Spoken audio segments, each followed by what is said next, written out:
Si vous êtes passionné de marine ou de navigation, vous avez déjà forcément entendu parler du triangle des Bermudes. Cette zone géographique imaginaire située entre la Floride et les Caraïbes serait responsable de la disparition de nombreux navires et plus récemment d'avions. Cette histoire est-elle fondée? Est-ce une légende de vieux loup de mer? C'est ce que nous allons voir aujourd'hui.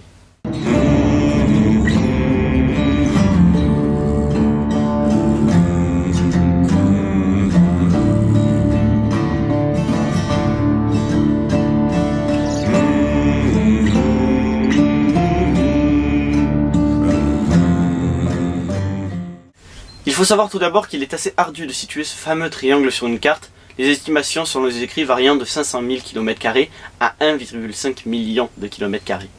Une chose est sûre, cette zone est située entre l'archipel des Bermudes, San Juan et Miami. Les disparitions cependant sont assez précises. Au cours du 19e siècle, on dénombre pas moins de 12 navires disparus, tous de nationalités différentes. Au siècle suivant, on perd la trace d'une trentaine de navires et d'une soixantaine d'avions. Et depuis les années 2000, on parle de 2 navires disparus et de 5 avions perdus.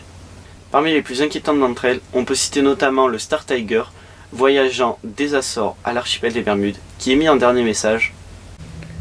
Conditions météo excellentes, arriveront à l'heure prévue. Mais aussi le Douglas DC-3, chargé de relier Porto Rico à Miami, dont le dernier message fut. Nous approchons de l'aéroport, nous ne sommes plus qu'à 80 km au sud, nous apercevons les lumières de Miami, tout va bien. Attendons les instructions pour l'atterrissage. Mais de loin, le plus inquiétant arriva le 21 avril 1925. Le SS Reifuku Maru part de Boston le 18 avril et doit se rendre à Hambourg en Allemagne. Cependant, il essuie une tempête 3 jours plus tard et envoie alors un message de SOS. Ce message, capté par un navire américain nommé l'Omeric, est de loin le plus inquiétant. « Danger like dagger now, come quick !» que l'on peut traduire assez facilement par « danger comme un poignard maintenant, venez vite !» Beaucoup d'hypothèses ont été présentées, mais la plus probable reste que le mauvais anglais des Japonais et la panique aient rendu incompréhensible le message original. Plusieurs scientifiques se sont penchés sur le sujet et plusieurs hypothèses sont apparues. La zone est apparemment victime de perturbations magnétiques qui pourraient expliquer l'arrêt d'un moteur d'avion par exemple, mais aussi la présence de méthane sous forme de gaz dans l'eau, diminuant fortement la flottabilité des navires. Mais bien sûr, toutes ces théories sont largement mises à mal par plusieurs personnes.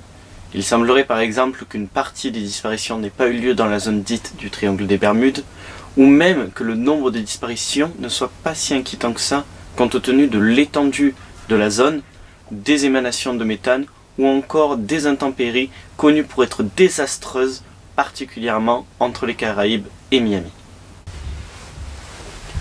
Le triangle des Bermudes reste une légende de marine, tout comme le kraken ou la sirène. Cependant, les technologies modernes ont réussi à trouver une explication à ce mystère. Et je trouve ça bien dommage que les sciences actuelles ne créent plus de mystères, mais ne servent seulement qu'à les résoudre.